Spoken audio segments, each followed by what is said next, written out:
হে সাথী, মার খুব শরীর খারাপ, আমাকে এখনই যেতে হবে। টনি আসলে তুই বলিস ওর সাথে আমি কালকে দেখা করবো। বলে তোকে টেনশন করতে হবে না, আমি ঠিক ওকে বুঝে বলবো, তুই যা।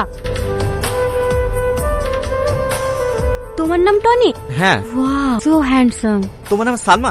হ্যাঁ, আমার নাম সালমা। কতদিন পর তোমাকে দেখলাম, কেমন আছো তুমি? এতদিন ভালো ছিলাম না, সবসময় শুধু তোমার কথাই মনে পড়তো। আজ তোমাকে কাছে পেয়ে আমি অনেক খুশি। আর আমি হচ্ছে তোমাকে ছেড়ে খুব ভালো ছিলাম। আমি শহরে ছিলাম ঠিক, কিন্তু আমার এই মনটা সবসময় গ্রামেই থাক, কারণ আমার এই প্রিয় মানুষটাতে গ্রামে থাকতো। তাই বুঝি? হ্যাঁ, চলো কোথায় বসি। চলো। তুই যে টনিকে এত ভালোবাসিস, সেই টনি আর আগের মতো নেই। তুই এমন কথা বলছিস কেন? কালকে টনির সঙ্গে দেখা করে বললাম সালমা আমার শরীর খারাপ, আজ দেখা করতে পারবে না। তখন টনি কি বললো জানিস? আরে কালকের কথা বাদ দাও, তুমি তো এসছো, তুমি খুব সুন্দর। চলো ডার্লিং, তোমাকে নিয়ে পার্কে ঘুরে আসি। হ্যাঁ, আমি যাবো না বলেছি বলে কি বললো জানিস? আমাদের মতন মেয়ে নাকি ওর পায়ের নিচে 100টা করে গড়ি বেড়ায়। এবার তুই বল, টনি একটু দেখতে ভালো বলে যা খুশি তাই বলবে। টনি এত খারাপ ছিল, তার জন্য আমি এত বছর ধরে অপেক্ষা করে আছি। সে এত নোংরা।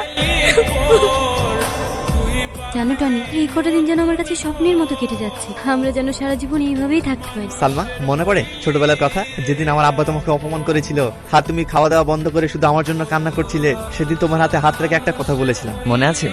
আমার সব মনে আছে। ওই সব অতীতের কথা তুলে আমাকে কষ্ট দিও না। চলো এদিকে যাই। মধু, তুই আর কান্না করিসনি, সব কিছু খেয়ে নিগা। আমি খাবো না, আমার কিচ্ছু ভালো লাগছে না। একটা কথা বলবো বুড়ি, তোর কোথাও মনে হয় ভুল হচ্ছে। আমি ছেলেটাকে ছোট থেকে চিনি, টনি এমন ছেলে তো না। তুই একবার সামনাসামনি কথা বলে দেখ। তুমি কি ভাবছো সাথে আমাকে মিথ্যে কথা বলেছে? কখনো না। আসলে তুমি জানো না, টনি শহরে গিয়ে অনেক খারাপ হয়ে গেছে। তুমি বলো মা, যাকে আমি এত ভালোবাসি, আজ 1 সপ্তাহ হয়ে গেল, একবার তোমার কথা দিতে পারতো। ও নাই, কারণ ও তো আমাকে ভালোবাসে না। টনি পাল্টে গিয়েছে মা, টনি পাল্টে গিয়েছে। এই পূজা, সাথী কলেজে আসেনি? ও কেন কলেজে আসবে রে? ওর তো এখন বিশাল ব্যাপার, বয়লোক ছেলে ধরে প্রেম করে বেড়াচ্ছে। কি, তোকে কিছু বলেনি? তোর তো খুব কাছের বান্ধবী। তোরা মিথ্যে বলছিস, সাথী প্রেম করবে আর আমি জানবো না? আমি জানি তুই আমার কথা বিশ্বাস করবি না। বিকালে মেঘনা পার্কে যা, তাহলেই সব দেখতে পাবি। তোমার কোনো কথা আমি শুনতে চাই না। তুমি যত তাড়াতাড়ি পারো তোমার আব্বাকে রাজি করে তোমার বাড়ির বউ বানিয়ে নিয়ে চলো। আচ্ছা আচ্ছা, ঠিক আছে, আজকে তোমাকে আমার আব্বার কাছে নিয়ে যাবো। সত্যি? কি কি ব্যাপার, তুই এখানে? কে এটা সালমা? ইয়ে আমার বান্ধবী। ও আচ্ছা, হাই, আমার নাম টনি, তোমার নাম কি? এর নাম সাথী।